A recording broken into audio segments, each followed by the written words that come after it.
All right, everybody. We're going to get this thing started and really go from there. And let me see. Oh, I guess I need to put the camera on myself. There we go. All right, so let's go and get this started. Today's date, November 2nd, 2019, and this is how the Frack We Got Here. I'm your host and most, Will Buchanan, on how the Frack We Got Here. We do try to take the news and politics of the week and try to make sense out of it all. Do thank you for watching. Before we do get started, let's say that this is an adult podcast, which means adult language may be used and some things of graphic nature may be shown, so viewer discretion is advised.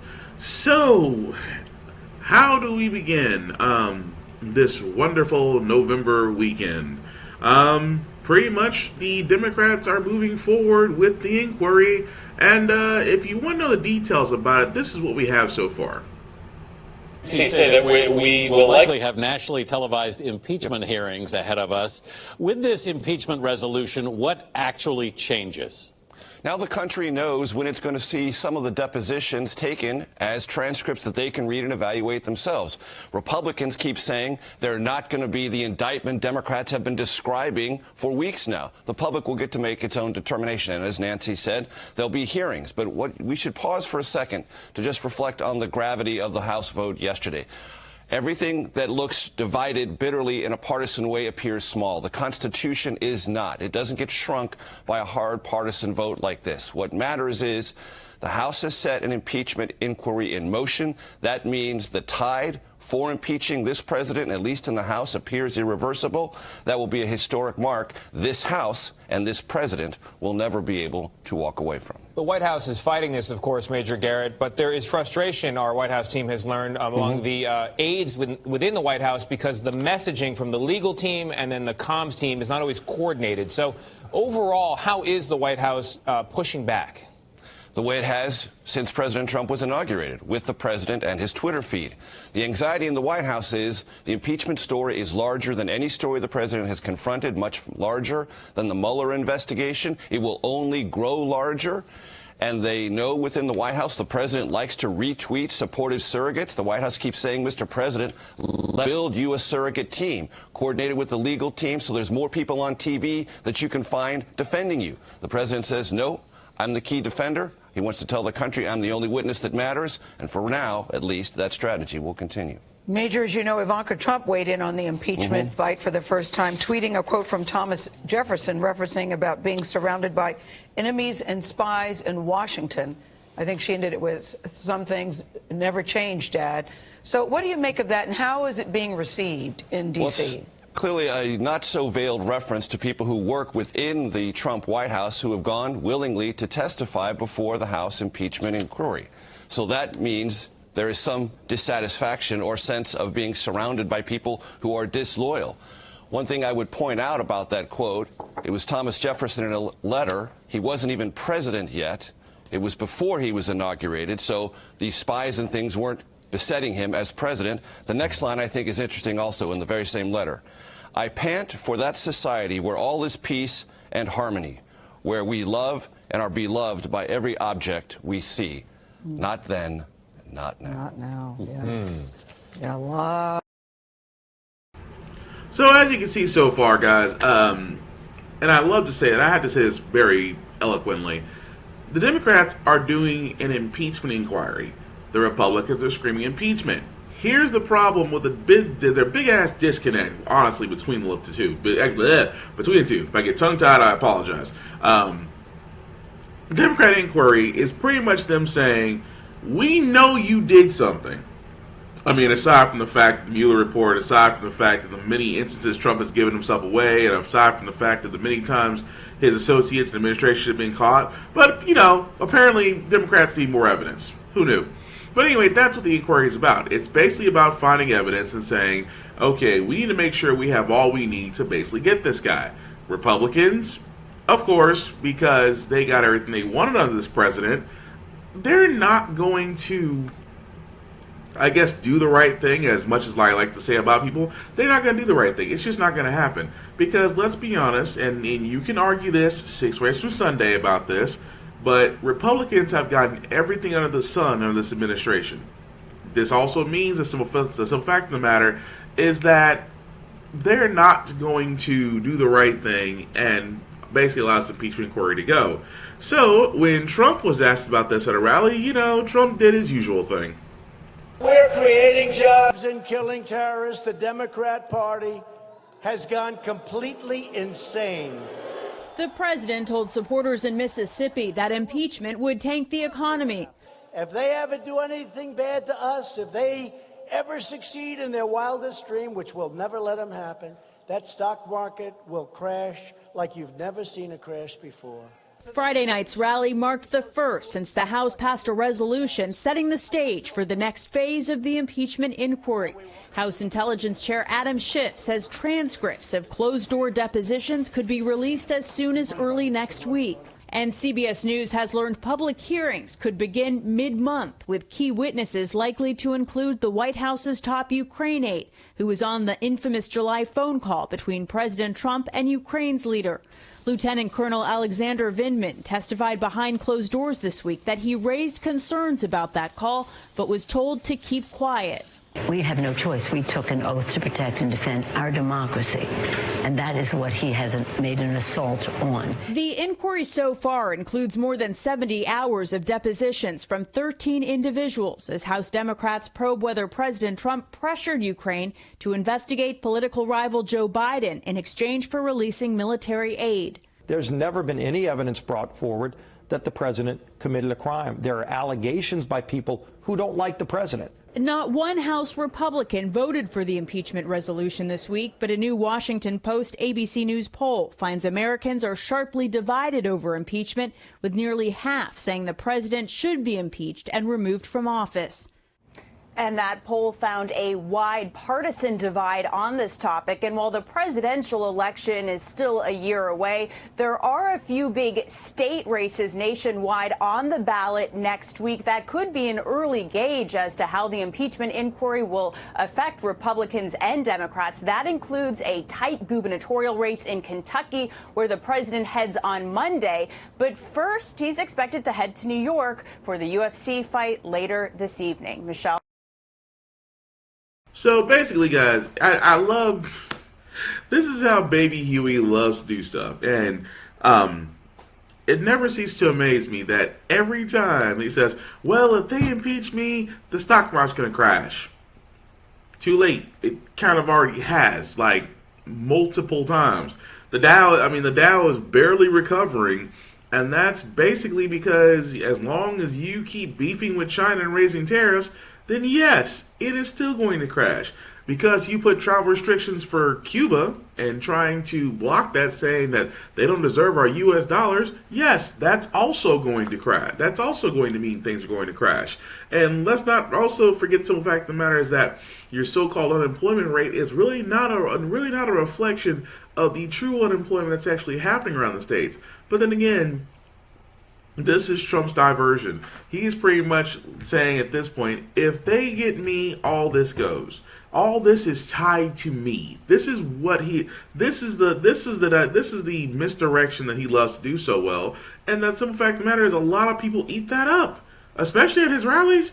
You would also think for a guy like him, a logical sense person would sit there and say he's a con man. And I have always said it best about con men. Con men don't ever leave their targets angry. Their targets give them money and then feel happy about doing it. So why are we surprised that we're still seeing people at these Trump rallies still support him as he spouts nonsense, as he spouts things that aren't true, and for the simple fact of the matter, he just decides to go off the rails like an old man that just discovered social media. He's an entertainment. And that's the problem. And that's the reason why at this point this inquiry is moving forward. Now, I have to give it to Democrats. And to a certain point, you honestly have more than enough to proceed with an impeachment. You really, truly do.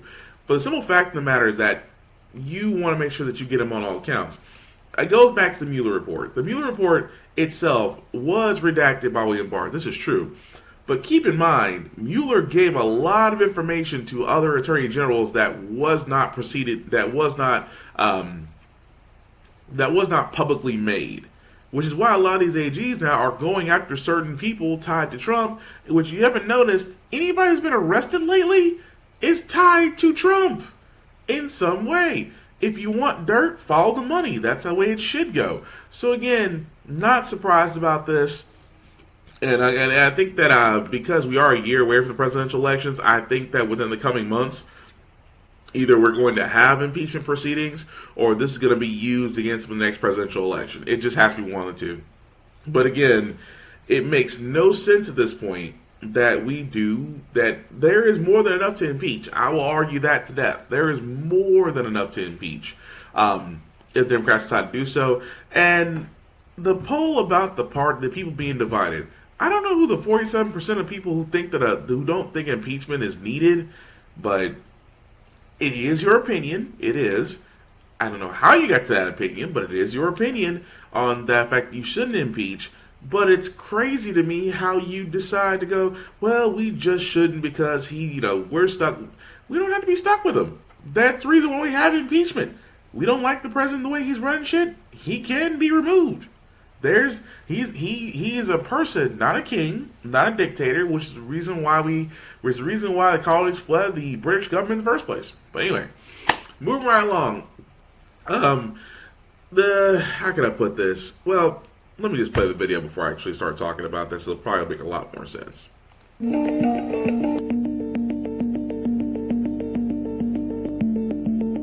is $1,000. Are you requesting a court-appointed lawyer? Yeah. Give me a yes or a no. Yeah.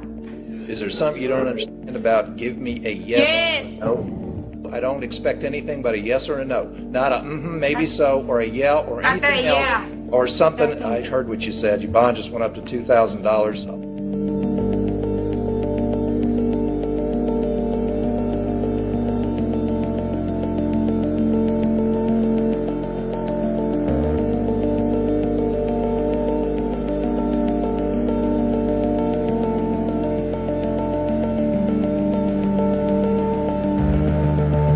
Bail was actually designed for the very purpose to release people prior to trial, so that we didn't keep human beings who are presumptively innocent in a jail cell away from their families and their communities and their homes before we determine whether they're guilty of anything or not.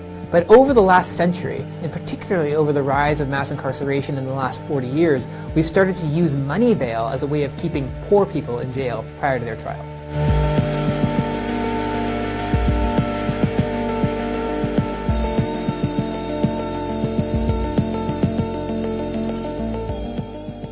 The vast majority of people who are arrested by our criminal punishment bureaucracy are poor, and they're disproportionately people of color.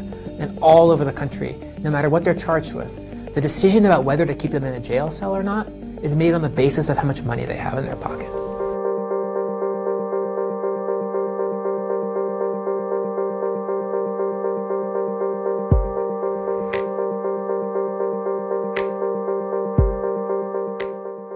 Our jails around this country are places in which we inflict enormous pain. People are deprived of fresh air and sunlight and exercise. They're victims of sexual and physical violence and stabbings and beatings. These are places of family separation. And all of it is happening in Harris County and all over the country solely because people can't make a monetary payment.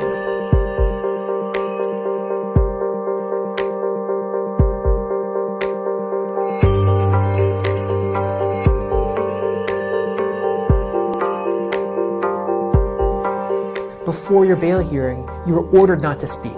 Don't say anything. All of you are here to listen and not talk. You're not here to argue about anything to do with the case. Are you requesting the court to appoint you a lawyer, or are you going to hire your own lawyer? The court lawyer. But I had to say something, ma'am. I was No, coming from you don't work. have to say anything, Mr. English. You get to say that to your court-appointed lawyer. Thank you. You can go with the deputy. It's not really a very meaningful hearing if the person who the hearing is about, whose life is on the line, can't even utter a word. And so one of the things we saw over and over again in these videos were magistrates making fun of people who were arrested for sleeping under a bridge, yelling at people, doubling their money bail if they said yeah instead of yes, inflicting such pain and such cruelty on an everyday level to the point where that kind of brutality became normalized in Harris County. The people that worked in that system didn't even notice it because they were doing it 20,000 times every single year. And it's that system that we sued, and it's that system that's unconstitutional. It's that system that our lawsuit has fixed.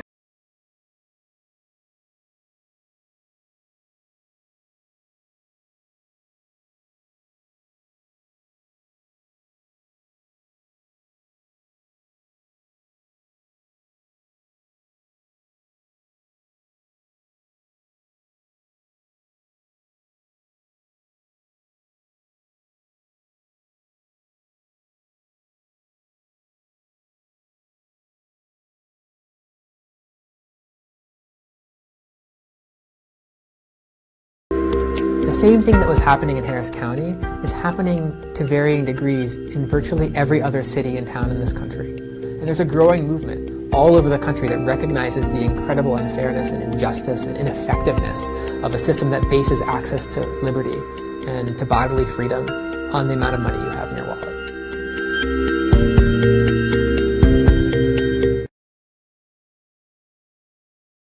And that's very much true. The cash bail system, as you saw, they just explained, literally and figuratively is by far the worst system that we have when it comes to court systems in America. Just like he explained, when you see these judges and whatnot, even though Harris County, Texas was just one, you at the same time actually just see the fact that judges didn't care, they felt like they were disrespected, they raised bail for no reason, and the thing about it is, and just like Bernie Sanders also admitted in his presidential campaign, about the cash bail system, it just simply does not work. It is designed to keep people in jail who don't have the means to get out, basically because you basically have pipelines to prison and prison for profit corporate areas that own these prisons. And let's be honest, I mean, it is literally a way to keep people in jail to make money off of them. There is no reason. That's why I said the whole cash bail system for people who get locked up honestly needs to go away. There are some, let's be honest, if you sell, and I'll use this as an example, if you sell weed, there's no need to why do they keep you in jail for weed? Weed didn't kill nobody. Weed doesn't kill anybody. Yes, it's still illegal in some states, but there's no point for you to actually be in jail over it. Or, say for instance, you miss child support payments. I'll use that one. Again, what's the whole point of you being in jail? You can't work, you can't make the money back up, at the same time, you're pretty much stuck. There's no need for it. I think at some point the cash bail system needs to go, and there needs to be a list of lesser offenses that just do not require you to be jailed. If it does require you to be out your own reconnaissance, okay, fine. I can live with that. But at the same time, unless you have took a life or accused of taking a life or something along the lines of a more serious crime, that's the only reason I can see why you might need to be in jail. Just because of the fact you might be a danger to the community. Aside from that, why am I keeping people in jail? There's hundreds upon thousands of people in jail right now awaiting a court date, simply put, because they don't have $100 or $200 or $300, $500, whatever have you. They don't have the amount to where a bail bondsman would put up almost, they need 10% of what a bail bondsman would put up just to get out of jail. They'd rather sit in jail until their court date.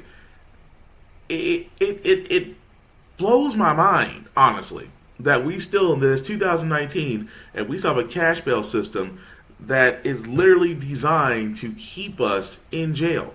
On top of that, you have judges who literally hand out these high-ass cash bails that, disproportionate people cannot afford. But again, it is crazy to me how in the world that the simple fact of the matter is simply an outdated system that just needs to go away. There's just no ifs, ands, or buts around it. But moving right along, of course the World Series has passed, and it never ceases to amaze me that you always find the one person who also is drunk, but actually might say some truth about how he feels. And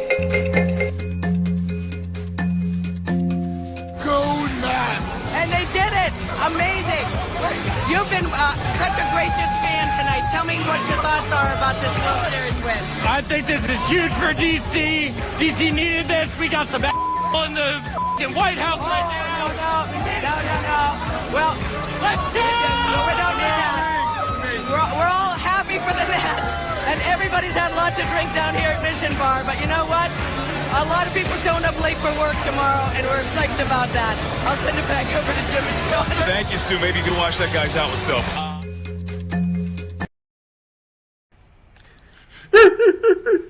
I'm sorry. I personally don't think the man was drunk. I don't think he was drunk enough, but hey, however you say it. Now, I'm not saying that, please don't take this the wrong way, folks. Please do not take a moment where you're on national television. You express yourself, yes, but I ain't mad at the guy. It's like, how do you not be mad at the guy, but at the same time, you still want to laugh a little bit?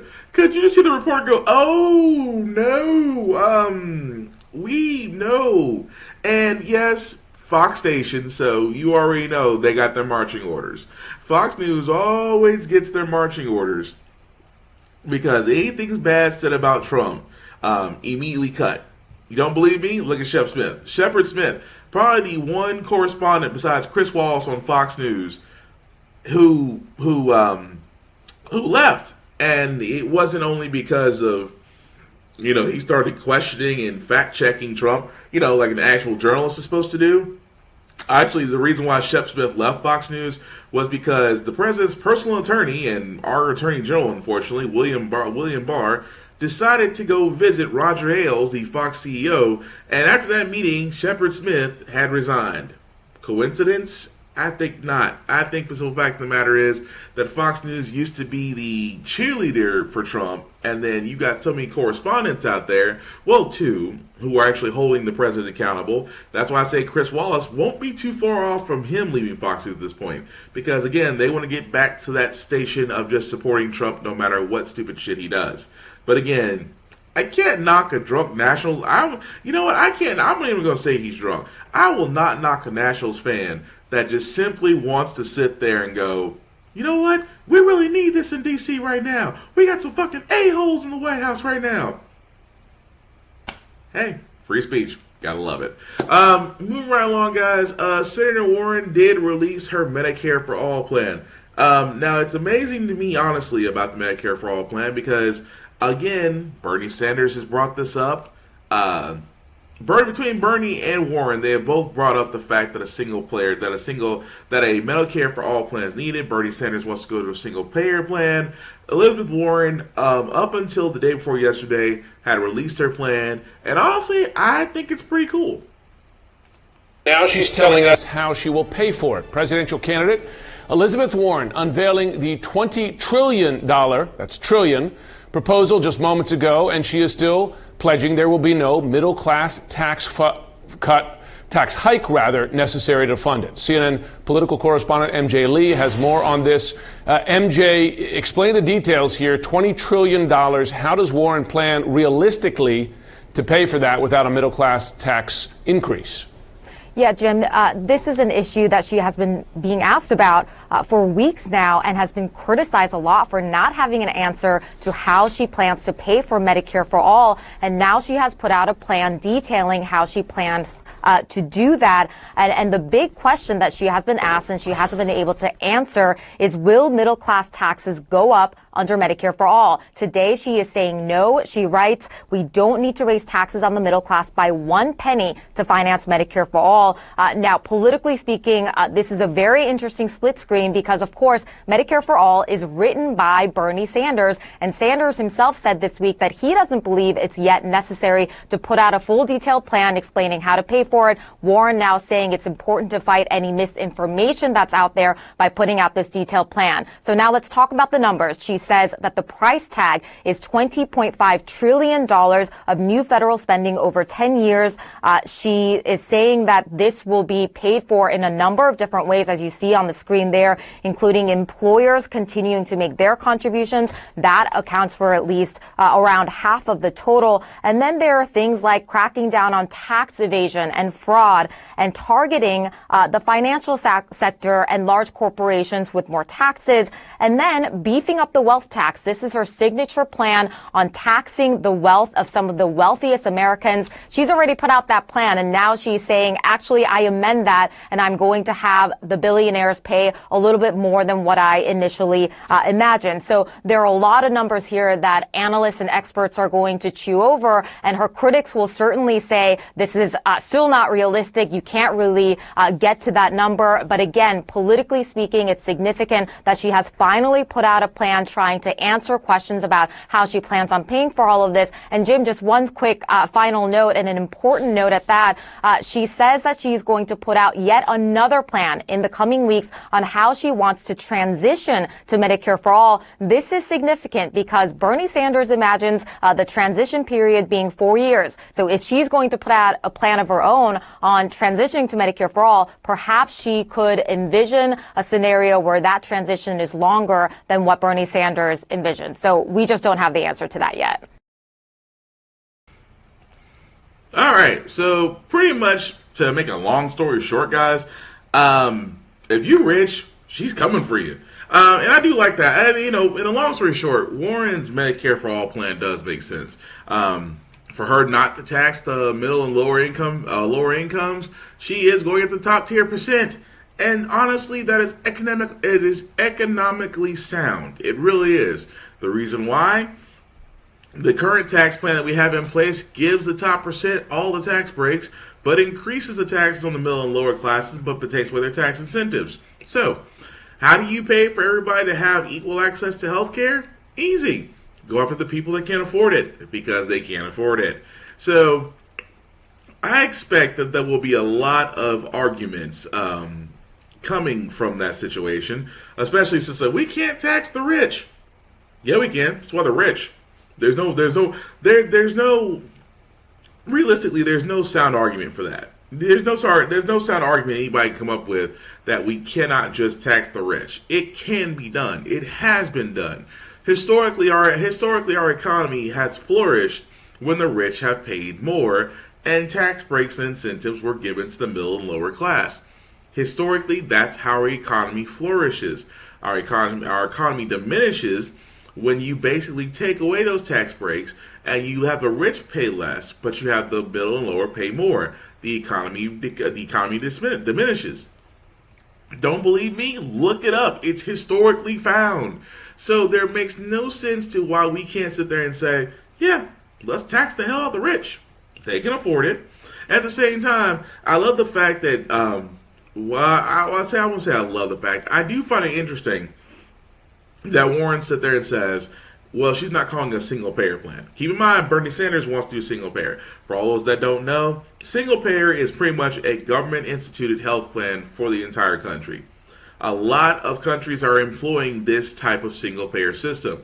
The problem is, in single payer systems, private health care does not exist. Which in this case, because we have so many healthcare companies out there, let me be honest, if a single payer system were to come into place, that means all these healthcare companies would disappear. Reason being because, again, there is no profit in a single payer system, which is the reason why a lot of these healthcare companies are basically lobbying Congress to ensure that Big Pharma and to make sure Big Pharma still stays open, despite the many problems that are still going on right now. But it'll be interesting to see how that plan is being accepted, whether it's Sanders' plan or Warren's plan, but we'll basically go see from there. So, here's the I told you so moment that I usually have on this show, and it usually starts with the Keystone Pipeline. And I can't be the only one. My other friend Alex, he also pointed this out. And again, this is why I say I told you so about a pipeline that goes across multiple states. And, what could happen? Well, this could happen. Gotten underway to clean up this massive oil spill just north of Edinburgh.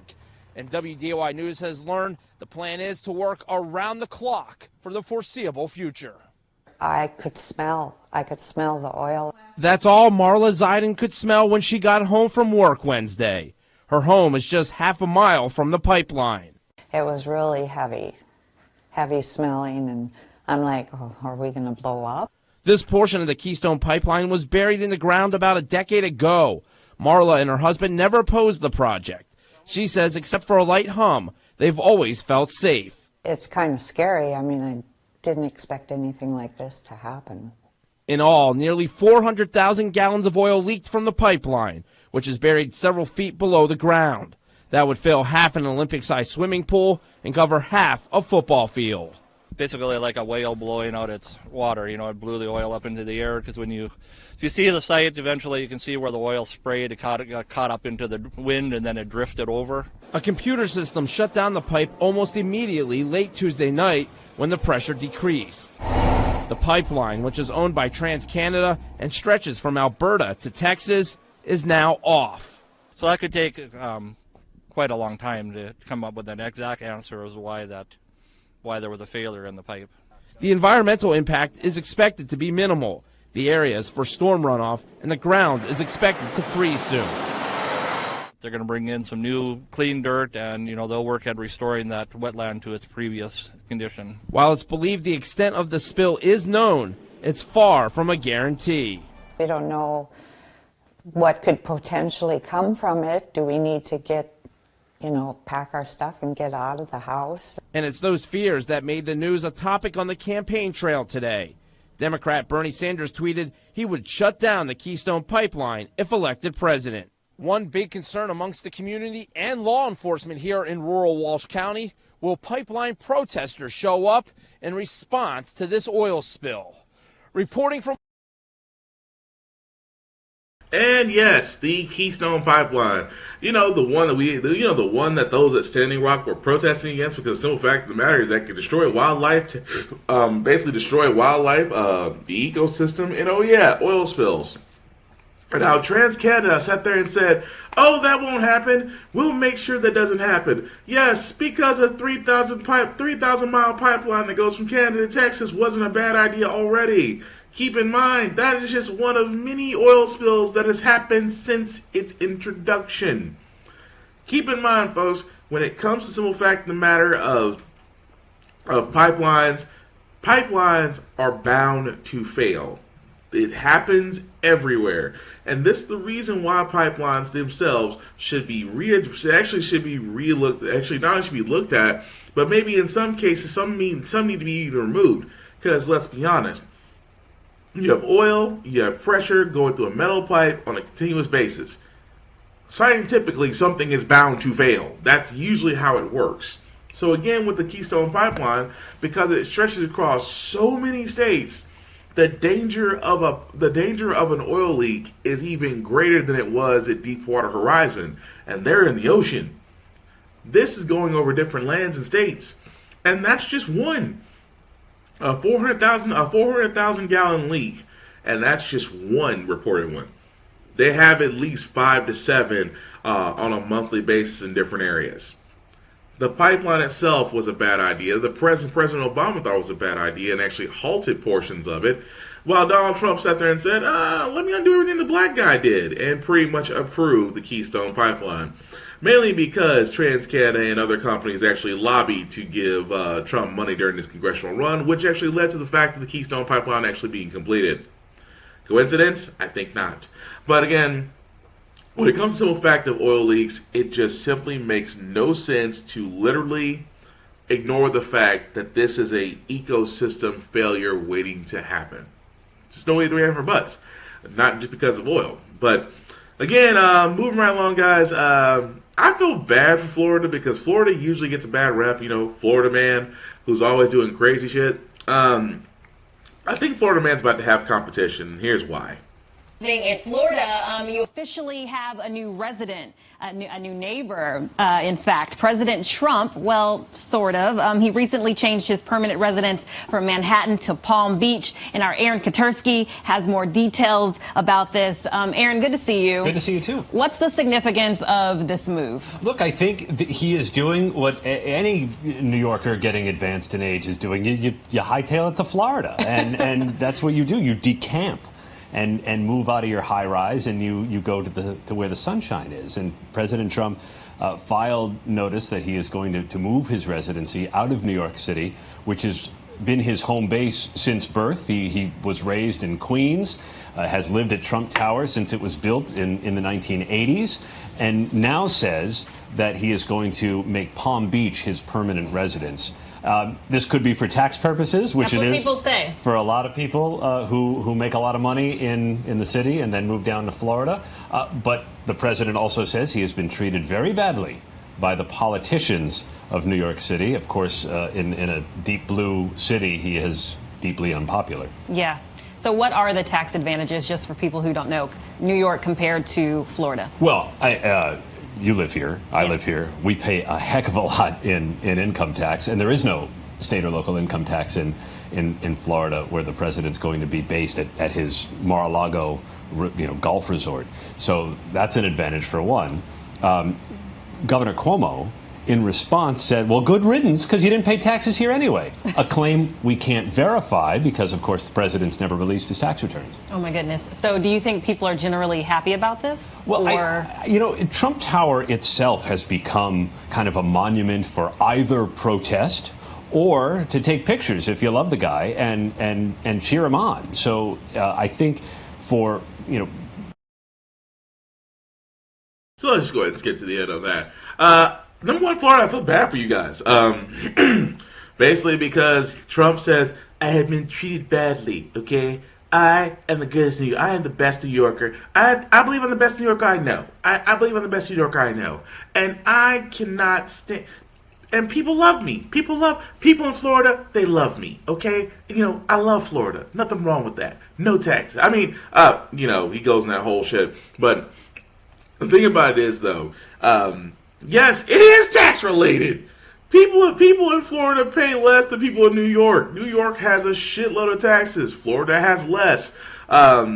It's almost the same as if it would be the same if Donald Trump moved to Tennessee, and thank God he didn't make that decision. But Tennessee, again, you would pay less taxes in Tennessee than you would in New York. New York does have a shitload of taxes. This is true. But Tennessee, Florida, Georgia, North Carolina, South Carolina, I'm not sure about North Carolina, so I have to look those up. But I know Tennessee, Georgia, Florida, and Alabama do not have state income taxes. So, with that being said, it's not surprising for some fact of the matter that he's going to move somewhere where it's more tax efficient, and so the fact that his Mar-a-Lago place that he goes to, which, by the way, we pay every time he goes to Mar-a-Lago. He pays himself to go home.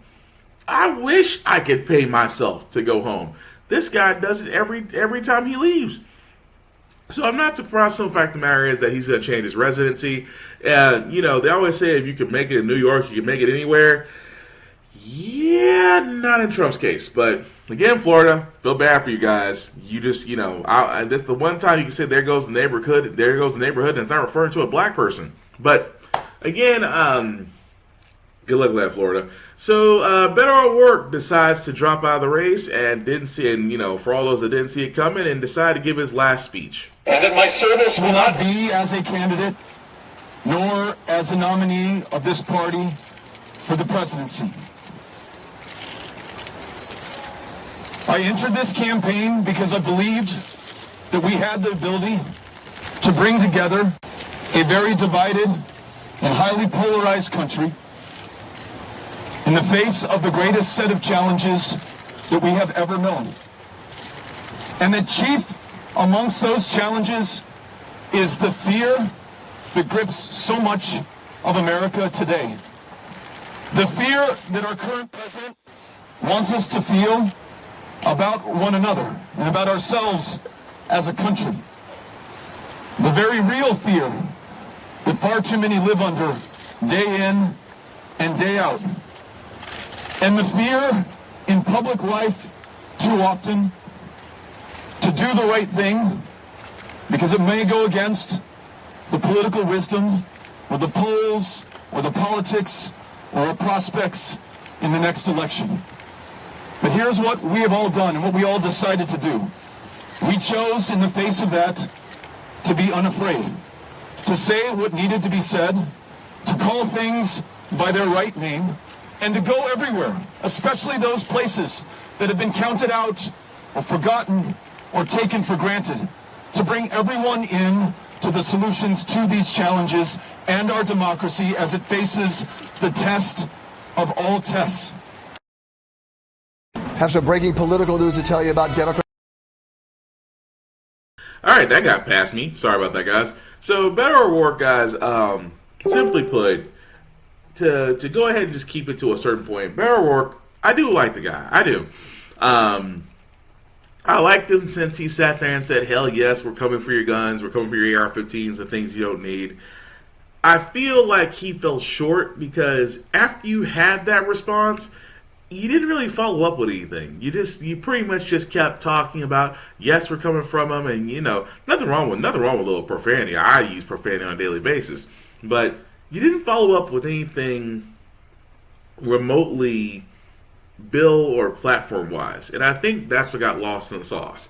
Because people who heard Beto O'Rourke say for the first time, either you love the fact that he's going for guns, going for stronger gun laws and things of that nature, or you basically went against him because you didn't like the fact that you're probably one of those who believes the government's still coming for your guns, and you still have a stockpile of guns, and you probably still have mountains of ammunition, and you swear up and down the government's coming for you, and nobody is.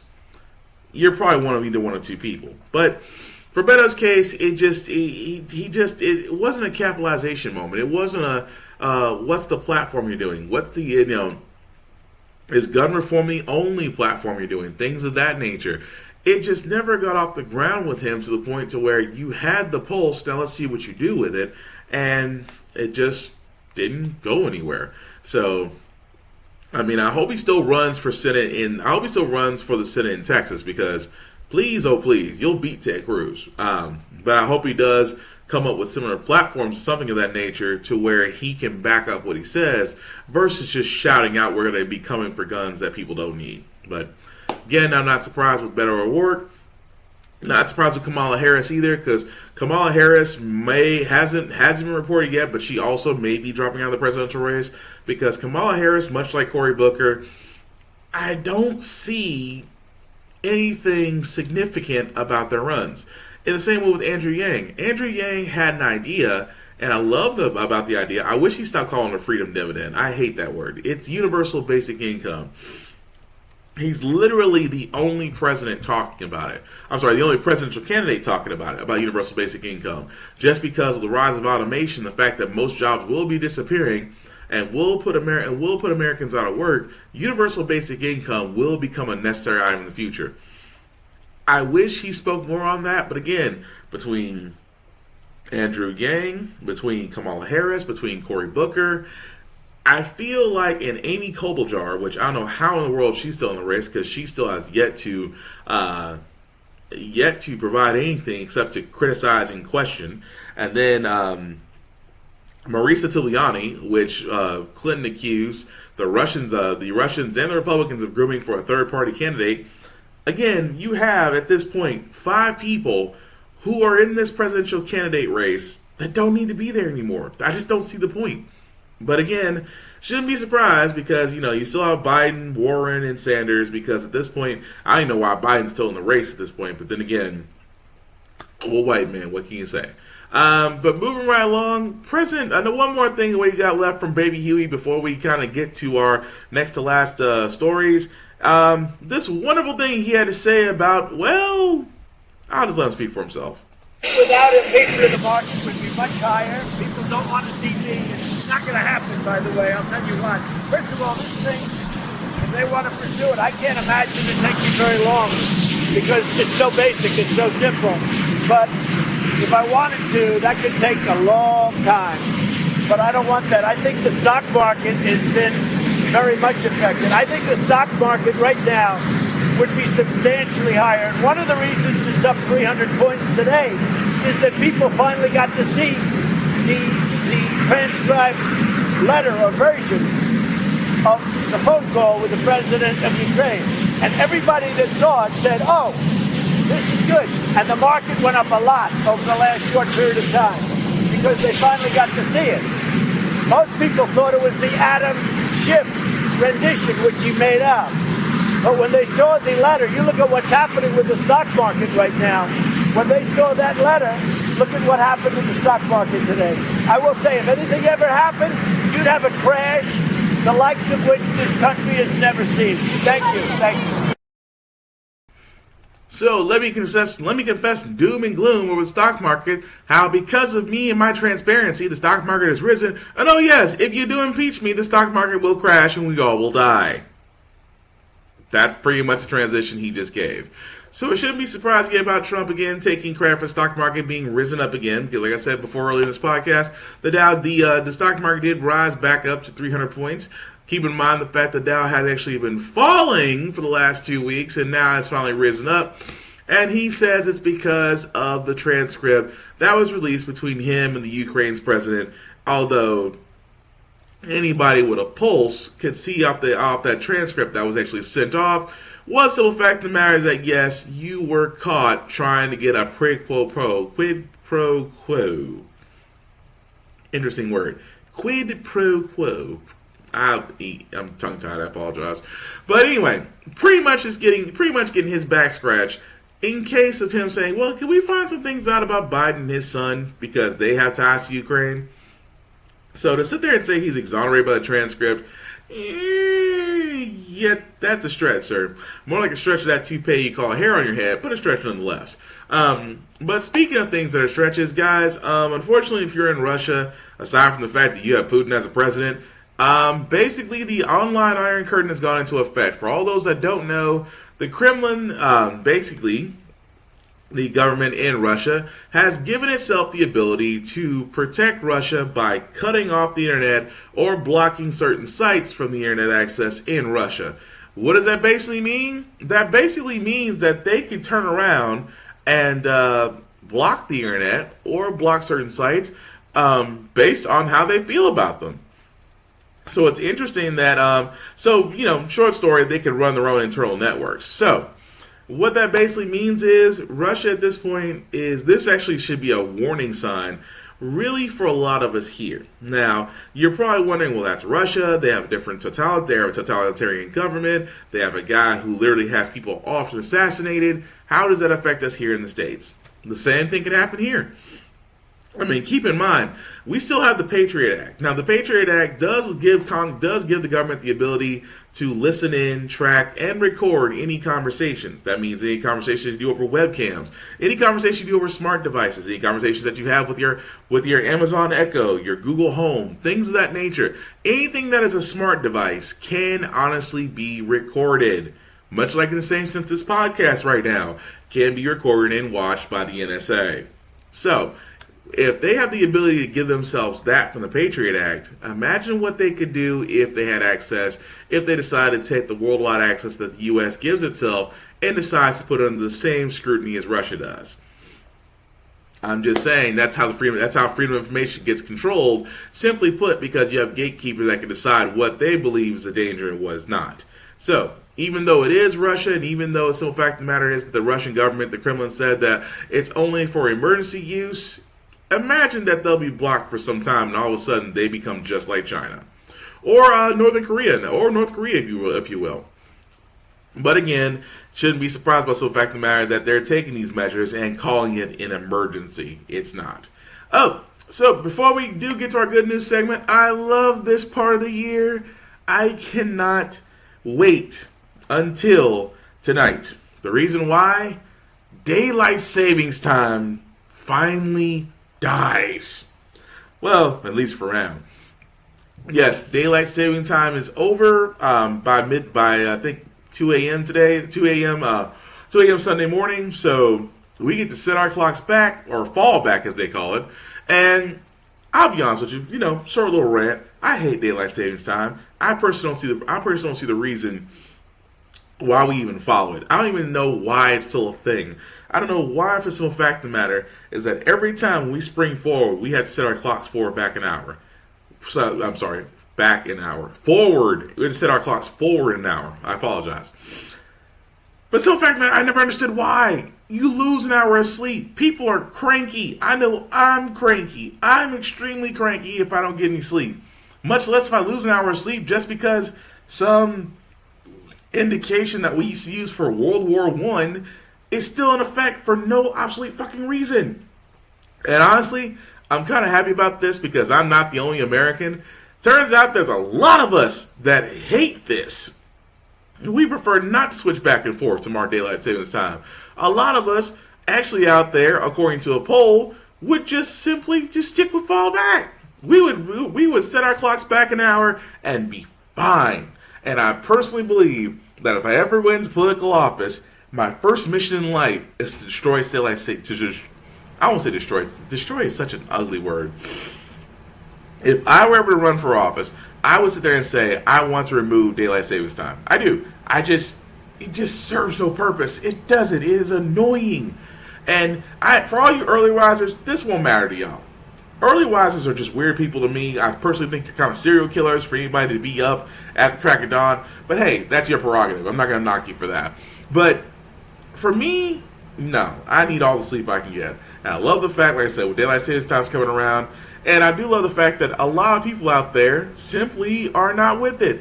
And that's cool. That's wonderful. But like I said, unfortunately, until something else happens in the great state of Tennessee, when spring comes around, anyway, enjoy it. So, we're going to go and get to our good news segment, because here on How the Frack We Got Here, we do talk a lot about things that may not be so rosy and peachy, sometimes some doom and gloom. It's the weekend, so we're trying to leave you all guys out on a good note, and leave you something positive, leave you something that restores your faith in humanity. And couple of stories I found. One, basically two of them are lottery stories, and I always love these lottery stories because you never know. The scratch off you might buy, that Powerball or Mega Millions ticket you might buy, just might be that one. That those numbers could change lives. Let's just be honest. Those 5 to 6 numbers can change your life. And that's fine. That's cool. I never knock anybody that does get it. Although, let's be honest, my theory is, unless you're in a no-name town, unless you're in the area, unless you're just one of those people with just insanely crazy luck, or you just have to be the 1 in 68 million that gets the numbers right, kudos to you guys, personally. But, this one guy's story. You ever seen a guy who won the lotto twice? This guy did. He literally, it's like this, I've heard stories of guys like this, where they win one lottery, then can turn around and win a second lottery in the same basis. In this case, this guy won $1 million, took the instant payout of 650 grand, then again wins the same scratch off, on the same scratch off game, wins another $1 million. This time he decides to be smart about it.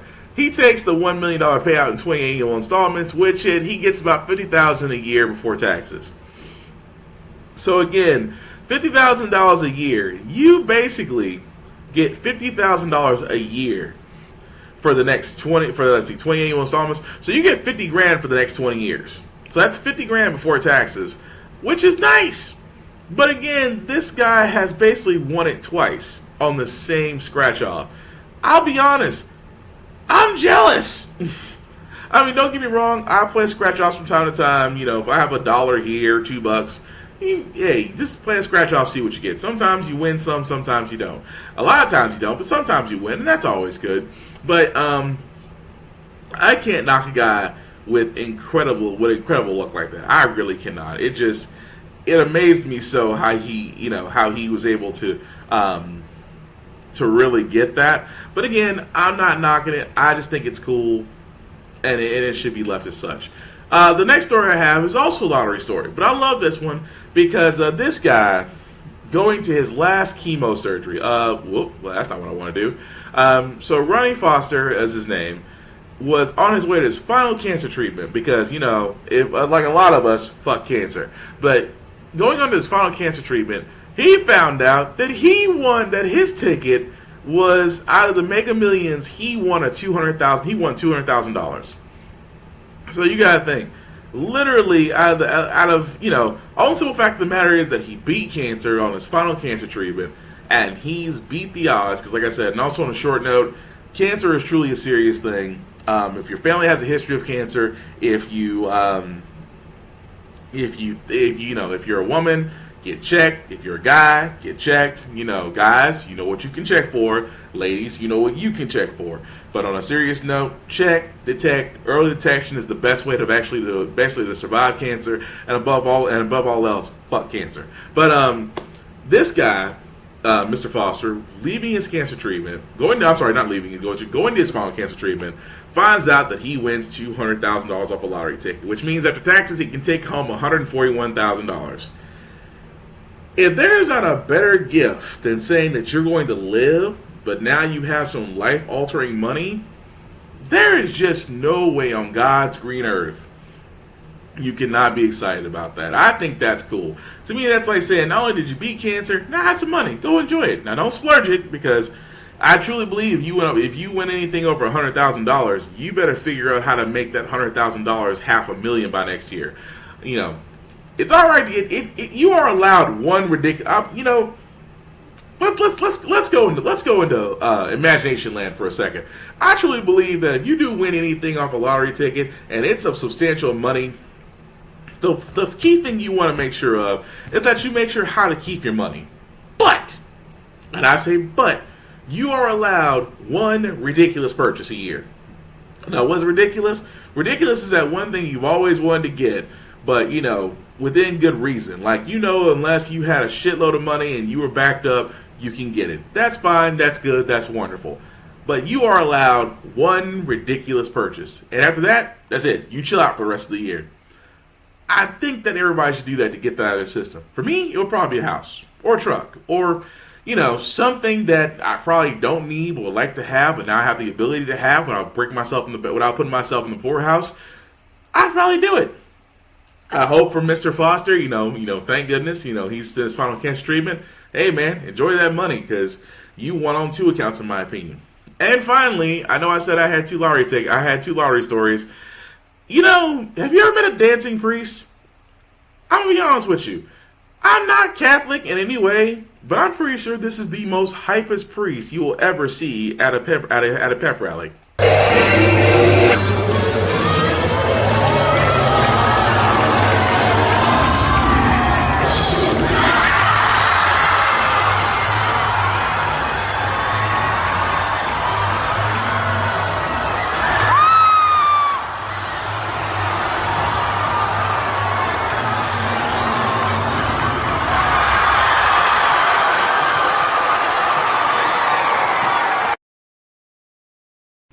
I wish I could make that up. That priest was getting down. I'm going to be honest with you. The priest was getting down. Again, I was a pep rally at a school, and I don't care what no one says. You can't get mad if a priest knows that your routine. Hey, twerking for Jesus. Anyway, that's going to do it for our show, guys. Thank you all for watching.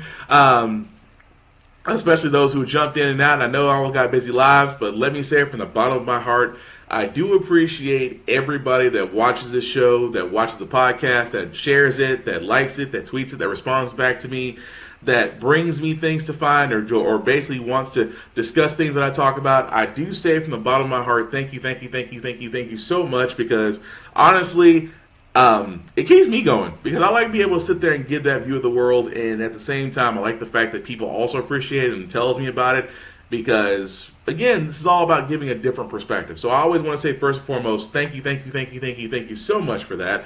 And also, to give some shameless plugging out the way, I am actually, if you haven't noticed on my Facebook, I am actually doing a GoFundMe for a friend of mine who's battling A1 deficiency. If you want to know what A1 is, it is, unbeknownst to me, I found out more about this crippling illness, and that it's genetics, things of that nature. So if you go to my Facebook at William Buchanan on Facebook, you'll be able to see the GoFundMe, and hopefully, if you're able to give, please give. If not, educate yourself, because this is kind of one of those not as much as discussed about diseases and illnesses, but things that should be brought up, and therefore educate yourself. But you never know, you might actually save your own life. So aside from that, I'm not the only guy that does have podcasts out there.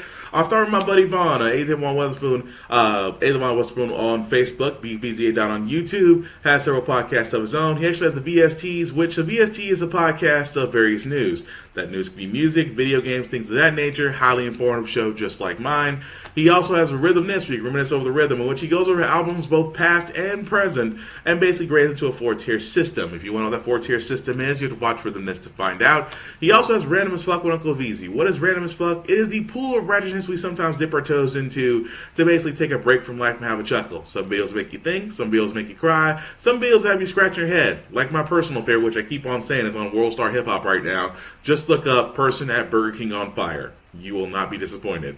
But again, all these shows are interactive, and if you go to his Facebook page, Weatherspoon on Facebook, you'll be able to see the calendar of when his podcast will go live on Facebook and on YouTube.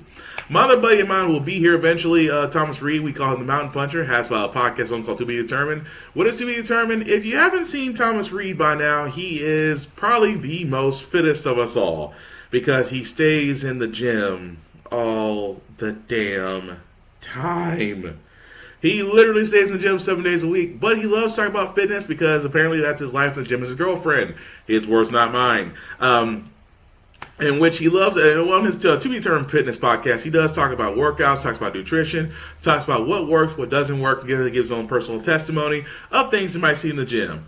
Like personal trainers getting behind women on squats. Really, God? Do you really got to be that close? I'm just saying. You know who you are. But To Be Determined will be later on going on Facebook Live. Just look up Thomas Reed on Facebook. At around 3 p.m. Central Time, you'll be able to see his podcast go live. Also, my other brother, Trace Brown, DJ King Eddie Wayne on YouTube, Trace Brown on Facebook, Haskell podcast of his own. He actually has the Bump Down, which is music, culture, knowledge, and numbers, in which he goes over what's hot on the charts, what's hot on the underground, upcoming artists. He also talks about the recording industry and basically gives his insight on it. If you are an upcoming artist that likes to have their music played, whether on Trace Brown Bump Down or Bond's Rhythmness, please reach out to either Trace Brown or A.Westwood on Facebook. They'll give you the details on how you can upload your music, and please know that we are going to be very honest about your music. So if you come with fire, we're gonna let you know. If you come with shit, we're gonna let you know. But either way, we'll encourage you. If we believe in you. But again, please share.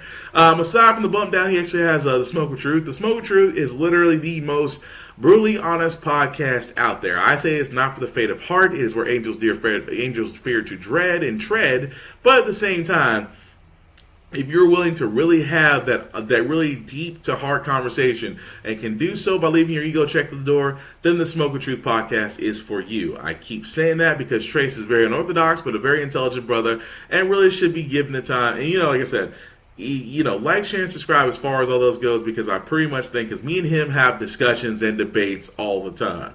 And I truly believe that he does bring an interesting perspective to most subjects. Now, aside from that, my other buddy, Weeknut Gaming, actually has a gaming channel on Facebook called Weeknut Gaming.